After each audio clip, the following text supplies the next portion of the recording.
Hello दोस्तों। आप और आप कैसे हो? आ, आज हम लोग डिस्कस करेंगे। टॉपिक बहुत बड़ा है तो इसका एक वीडियो नहीं, बहुत सारे वीडियो बनेंगे। मुझे खुद नहीं पता कितने बनेंगे, but will start with the introduction और द हिस्ट्री ऑफ 498A। ये कानून लाने की ज़रूरत क्या पड़ी, और ये कानून इतना आ, लड़कियों के पास में क्यों झुका हुआ है, इस बात को जानने का कोशिश करते हैं। तो let's start with the history.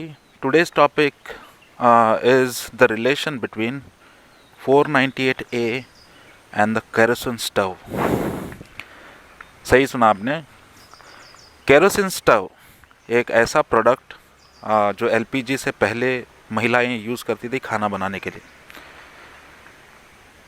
क्या उसको यूज़ करके लोगों ने औरतों को जलाना शुरू कर दिया, यह एक बहुत बड़ा कॉन्स्पिरेसी था जो शायद गवर्नमेंट यूज़ कर रही थी महिलाओं को ये बताने के लिए, अपनी नाकामी छुपा के, कि ये जो मर रहे हैं वो डाउरी की वजह से मर रहे हैं।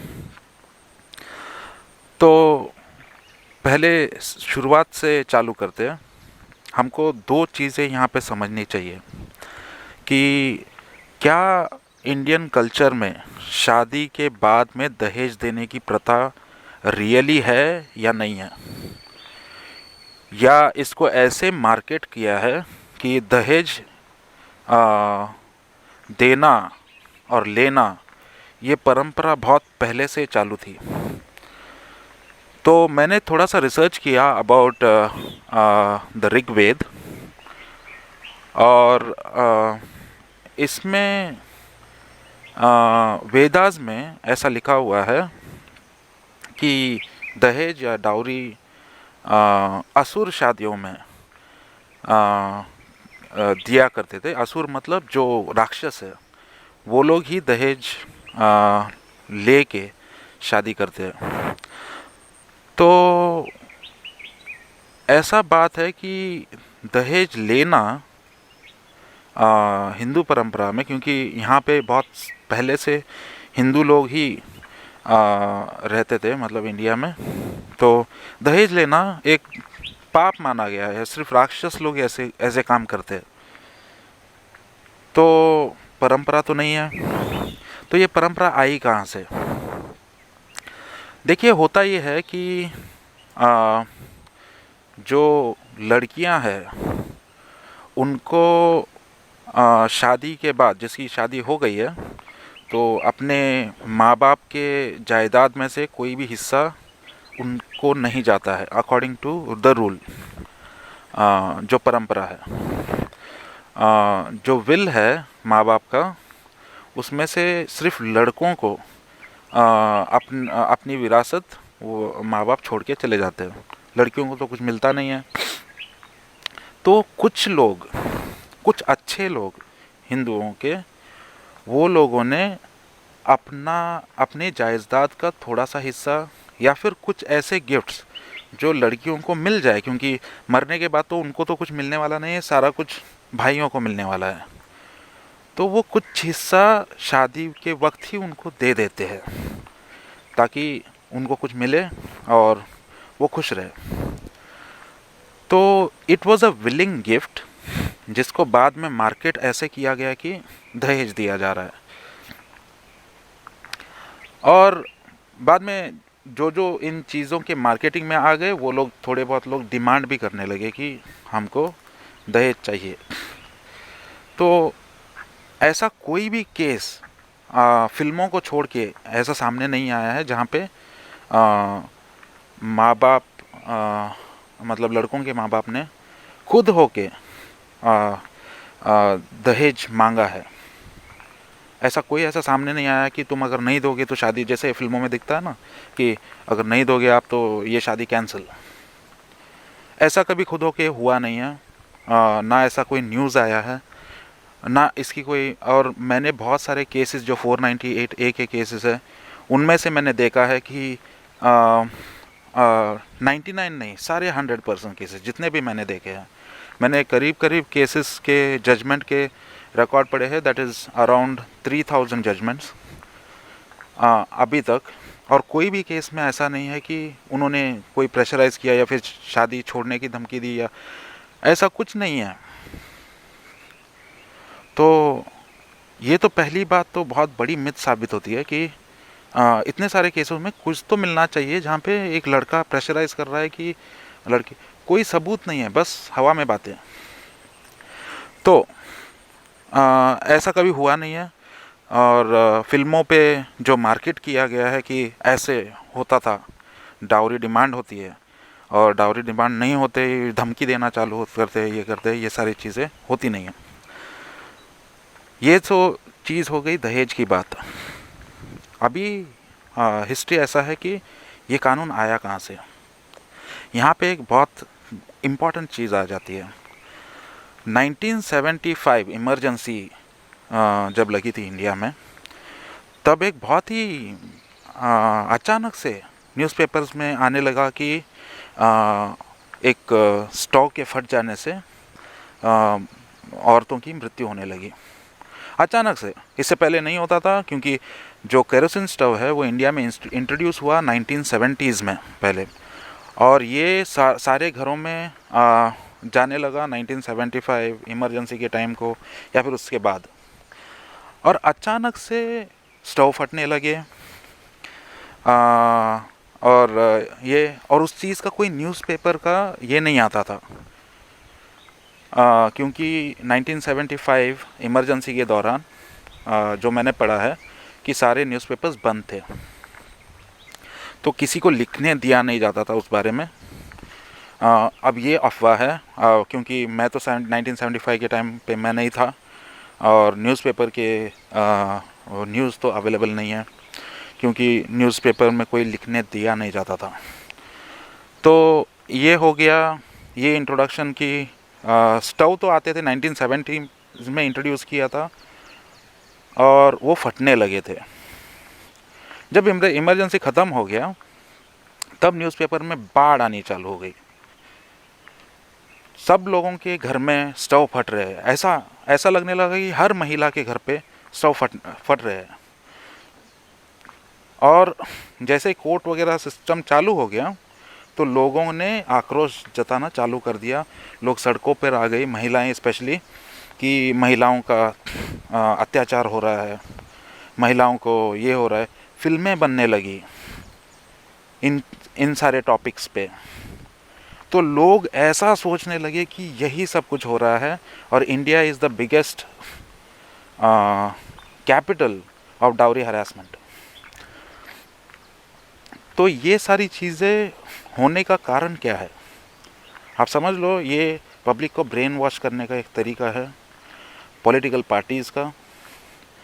तो ये पॉलिटिकल पार्टीज़ क्या करती थी कि अभी इमरजेंसी तो लगा दिया है, अभी हमको इलेक्शन भी जीतना है, और इलेक्शन में जीतने के लिए आपको 50% से ज़्यादा या फिर एटलीस्ट 50% वोट्स औरतों के हैं जो एकजुट होके देते हैं। एक आदमी एकजुट होके वोट नहीं देता है, आदमी अलग अलग चीज़ों का, आप समझा कीजिए, एक औरत का सोचने का तरीका, एक आदमी का सोचने का तरीका अलग होता है। औरत एक तरह से एक दिशा में सोचती है, हर एक औरत। आदमी का जो थिंकिंग है वो डाइवर्स होता है। अगर आप कोई भी कॉन्वर्सेशन देखोगे एक आदमी का दूसरे आदमी के साथ में, they will have different ideologies. हर एक आदमी एक तरह सोचता ही नहीं है, दूसरा अलग अलग सोचता है। पर जो एक तरह से सोचते हैं, अगर उनके थिंकिंग को चैनल किया जाए, so you can convert them into your vote bank. तो ऐसा ही कुछ हुआ जहाँ पे जस्ट फील कराना कि आप लोग सेफ नहीं हो शादी करके, उनका आंदोलन करवा देना।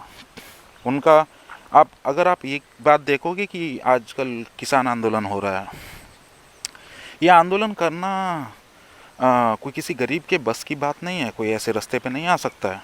बहुत सारे अरेंजमेंट्स होते हैं, उनके रहने का, खाने का, पीने का, सब कुछ अरेंजमेंट करना पड़ता है, तब जाके एक आंदोलन होता है। तो ऑब्वियसली ये नॉर्मल हाउसवाइफ्स नहीं कर सकते हैं, it has to be state sponsored.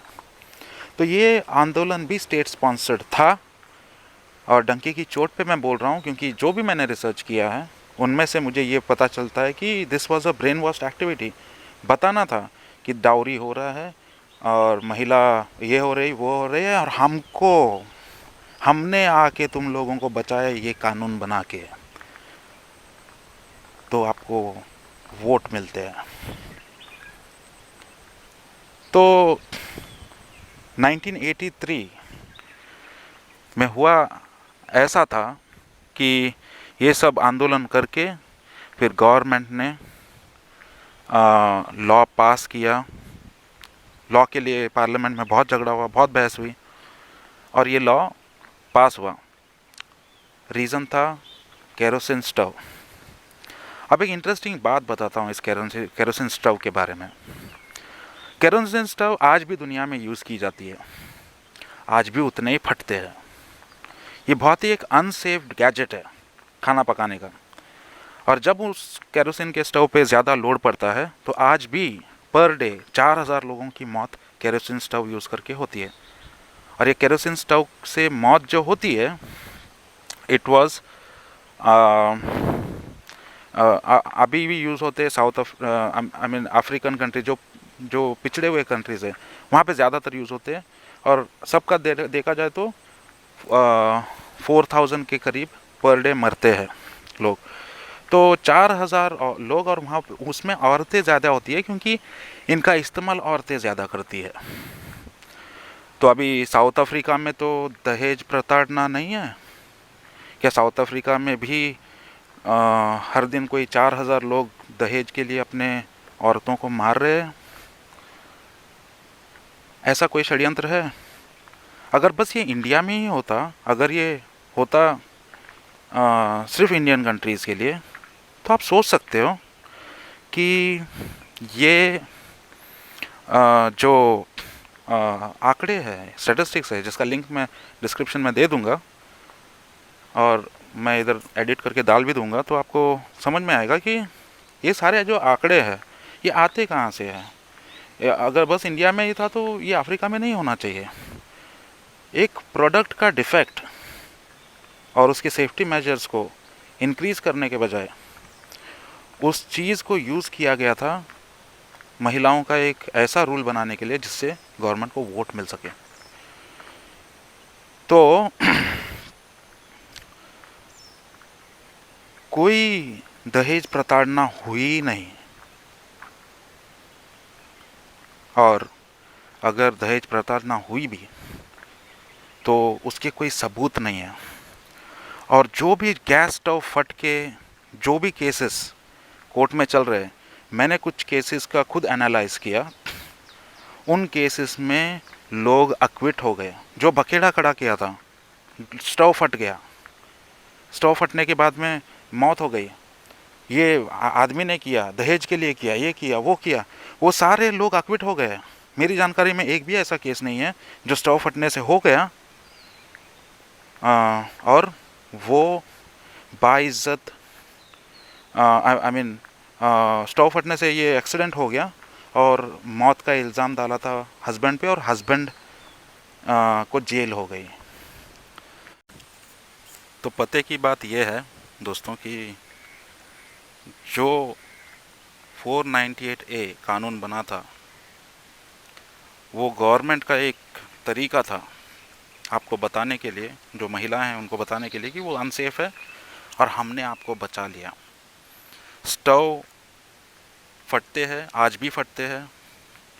तो अगर उस वक्त फटते थे दहेज की वजह से, तो आज भी दहेज की वजह से ही फटने चाहिए। बहुत ही इंटरेस्टिंग चीज़ ये है कि स्टोव बनाने का जो कॉन्ट्रैक्ट था वो गवर्नमेंट कॉन्ट्रैक्ट था, और गवर्नमेंट को इस बात का हिसाब देना था कि ये इतने अनसेफ क्यों हैं, जिसमें गवर्नमेंट फेल हो गई थी। छुपाने के लिए बहुत सारा स्टेक था। गवर्नमेंट को पावर में आना था, उनको वोट चाहिए थे, और इस चक्कर में मुझे लगता है कि 50% जनता को पूरी तरह से बेवकूफ़ बनाया गया है। और आप ये बात समझ लो कि ये लॉ जो आया है ये इसलिए नहीं आया कि वुमेन अनसेफ थी, उनको मारा पीटा जाता था।